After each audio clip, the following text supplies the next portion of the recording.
अध्यात्म विश्व विज्ञान यूट्यूब चैनल पर आप सभी भाई बहनों का हार्दिक स्वागत समादर करते हैं। इस अंक में हम अध्यात्म विज्ञान शाला पत्रिका के संपादक श्री त्रिभुवन सिंह जी पटेल नरसिंहपुर इनका एक लेख प्रस्तुत कर रहे हैं। लेख महत्वपूर्ण है और हम सभी अध्यात्म विज्ञान के अभ्यासकों के लिए मार्गदर्शक ऐसा ये उत्तम लेख रहने से हम अपने मित्रों के साथ इसे साझा करेंगे। मित्रों, इस लेख का शीर्षक है जीवन प्रवाह। जीवन प्रवाह और यह लेख हमें अध्यात्म विज्ञान शाला पत्रिका गीता मनन सत्र श्रावण पर्व 2019 से प्राप्त हुआ है। आइए अवलोकन करें। जीवन की सत्यता और निरंतरता प्रत्यक्ष है। स्वयंभू विश्व को ऐश्वर्य संपन्न स्वरूप निजानंद में सदा रहना उसका स्वभाव है। इस सत्य का प्रत्यक्ष अनुभव सर्वप्रथम आदि नारायण को हुआ, जिससे वेद प्रकट हुए। वेदाहमेत पुरुषम महांत मादित्यवर्णः तमसा परस्तान् तमेव विदित्वादि मृत्युमेति नान्यः पंथा विद्यते यनाय। यजुर्वेद के 31वें सर्ग का 18वें यानी विभाग का ये 19वां श्लोक उद्धृत किया है। और फिर वो कहते हैं कि एको हंसो भुवनस्यास्य मध्ये स एवाग्नि सलिले सन्नविष्टा तमेव विदित्वाति मृत्युमेति नान्यः पंथा विद्यते यनाय। यहाँ श्वेता श्वेतर उपनिषद का 6वां श्लोक यहाँ उद्धृत करते हुए वे आगे कहते हैं कि जिसमें इतनी दृढ़ता से कहा है कि मृत्यु के महान दुख से बचने का एक ही मार्ग है कि परमात्मा तत्व को जान लिया जाए, इसके सिवाय कोई अन्य उपाय नहीं है। बहुनां जन्मनां अन्ते ज्ञानवान् मां प्रपद्यते वासुदेवः सर्वमिति स महात्मा सुदुर्लभः। यह गीता के 7वें अध्याय का 19वां श्लोक। इस सिद्धांत के अनुसार जीवात्मा को बहुत जन्मों की पुण्याई से परमात्मा स्वरूप अर्थात निज रूप को दिव्य दृष्टि योग की युक्ति से जानकर अखंड सुख शांति को प्राप्त होता है। नारायण भगवान श्री मायानंद जी चैतन्य कहते हैं कि हुआ मद्रूप ही जानो, जन्म मृत्यु उसे नहीं। ऐसे सत्पुरुष को जन्म मृत्यु अर्थात जीव भाव की कल्पना समाप्त होकर उससे अनन्य भाव से विश्वरूप परमात्मा की भक्ति होती रहती है। जीवन मृत्यु के रहस्य की जिज्ञासा आदि काल से मनुष्यों के मन मस्तिष्क में मथती रही है। फलस्वरूप तत्वदर्शियों ने प्रत्यक्ष स्वयंभू विश्वरूप को शाश्वत जीवन के रूप में अनुभव कर अमरत्व को प्राप्त किया है। जिन्हें यह ज्ञानामृत नहीं मिला वे मृत्यु के भय से भयभीत हो और उससे बचने के लिए पूजा पाठ यज्ञ दान तप आदि कर्म करते रहे, परंतु काल के गाल से बच न सके। आत्मा की अमरता और पुनर्जन्म के सिद्धांत का विस्तृत वर्णन यमराज नचिकेता संवाद प्रकरण में कठोपनिषद में तथा श्रीमद् भागवत गीता में दृष्टव्य है। ईश्वर अंश जीव अविनाशी तथा सर्वभूतस्थमात्मानं सर्वभूतानि चात्मनि ममेवांशो जीवलोके जीवभूतः सनातनः। इस सनातन सिद्धांत का अपरोक्ष अनुभव नहीं होने से आज संसार में अपने ही निज मूल स्वरूप अर्थात प्राणी मात्र में बसने वाले ईश्वर के साथ ही राग द्वेष झूठ कपट चोरी हत्या व्यभिचार अनाचार दुष्टाचार और पापाचार हो रहा है। व्यक्ति में ही नहीं बल्कि राष्ट्रों में भी आतंकवाद अविश्वास परस्पर द्वेष और कलह दिनों दिन बढ़ रहा है। मात्र भौतिक सुख प्राप्ति और उसका प्रदर्शन करना ही ध्येय हो गया है, जिससे हमेशा असंतोष और असहिष्णुता बनी रहती है, जो जनमानस में दुख और अशांति का कारण है। ये चार्वाक के विचार यावत् जीवेत सुखम जीवेत ऋणम कृत्वा घृतम पीवेत भस्मीभूतस्य देहस्य पुनरागमनम कुतः, इस नास्तिक दर्शन को भौतिकवादी कार्ल मार्क्स आदि ने भी समर्थन कर आत्मा की अमरता को अस्वीकार किया। इस्लाम ईसाई संप्रदायों में भी आत्मा की नित्यता को स्थान नहीं। इस भोगवादी संस्कृति के भयंकर परिणाम से जूझ रही है संपूर्ण मानवता।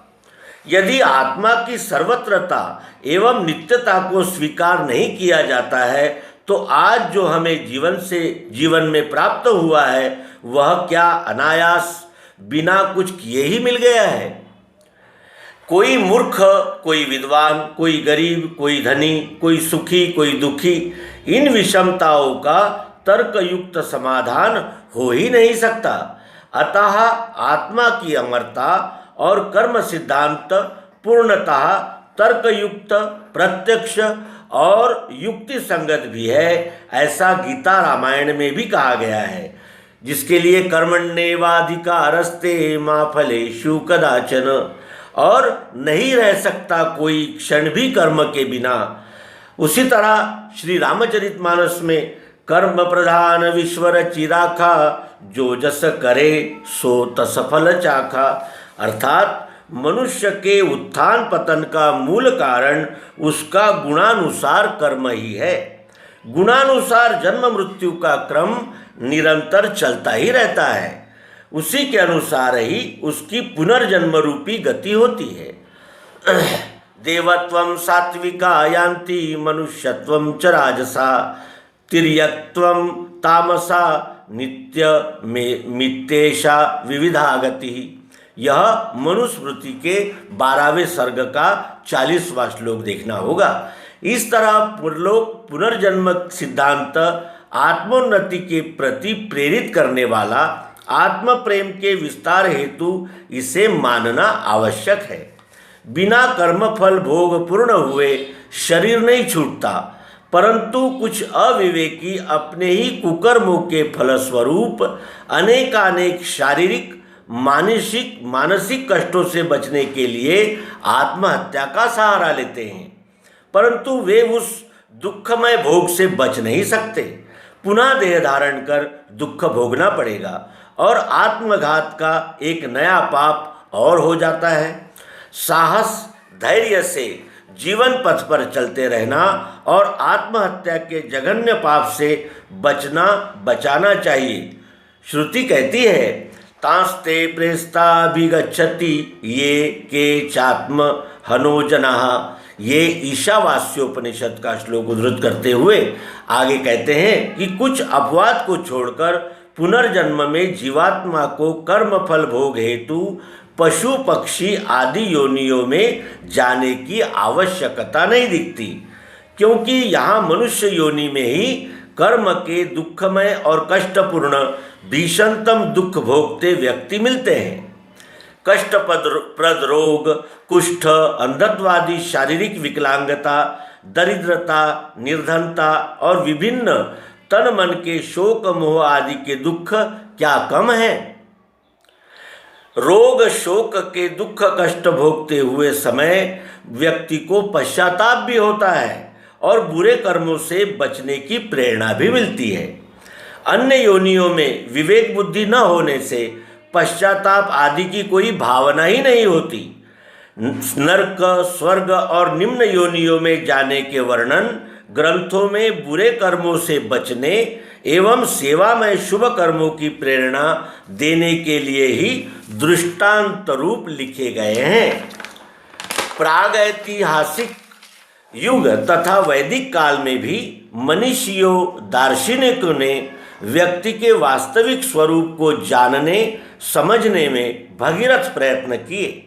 अंततः वे मनुष्य के देवत्व अर्थात अविनाशी स्वरूप को पहचानने के शोध कार्य में सफल होकर आत्मा की अमरता, नित्यता और पुनर्जन्म के सिद्धांत को प्रतिष्ठित करते हैं। परंतु सामान्य मनुष्य वस्तुतः जानता ही नहीं है कि वह कौन है, उसे क्या चाहिए और उसे वह कहाँ से प्राप्त हो सकता है। एव ज्ञात्मा कृतम कर्म, इस गीता के ज्ञान एवं कर्म सिद्धांत के आविष्कार ने मानव जीवन में असीम संभावनाओं को जन्म दिया है। पुनर्जन्म और कर्म सिद्धांत से ईश्वरी विधान अर्थात प्रकृति नियम को न्यायोचित मानना संभव है। हमारी आज की स्थिति पूर्व कर्मों का परिणाम है, किंतु आगामी स्थिति का निर्माण हमारे अपने कर्मों पर निर्भर है।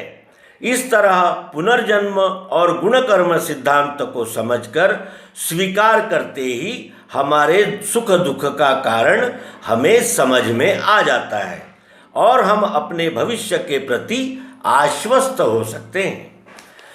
वर्तमान स्थूल देह के पूर्व भी हमारा अस्तित्व था। इसका उदाहरण जन्म के समय शिशु का रोना, हंसना, दूध पीना एवं भय से चौंकना, यह सब क्रियाएं हमारे पूर्व जन्म को लय करती है। व्यक्तियों में जन्म से ही स्वाभाविक भेद होने से पूर्व जन्म सिद्ध होता है, जैसे सुख दुख, राग द्वेष आदि की न्यूनाधिकता होना। तो इस तरह हमने पुनर्जन्म और पूर्व जन्म की मीमांसा श्री त्रिभुवन सिंह जी पटेल नरसिंहपुर इनके लेख जीवन प्रवाह से प्राप्त की। और आप सभी से अनुरोध है कि आप भी अध्यात्म विज्ञानशाला पत्रिका को मंगाएं और विशेष ध्यानपूर्वक उसका अध्ययन करें, जिससे कि धर्म, ईश्वर, जीवन इन विषयों के हमारे संशय भ्रम समाप्त होकर हम भी विश्वरूप में यानी समर्पित होकर विश्वरूप की सेवा कर पाएं और अनन्य भक्ति को प्राप्त कर अपने नरजन्म का सार्थक करें। धन्यवाद। नर्मदे।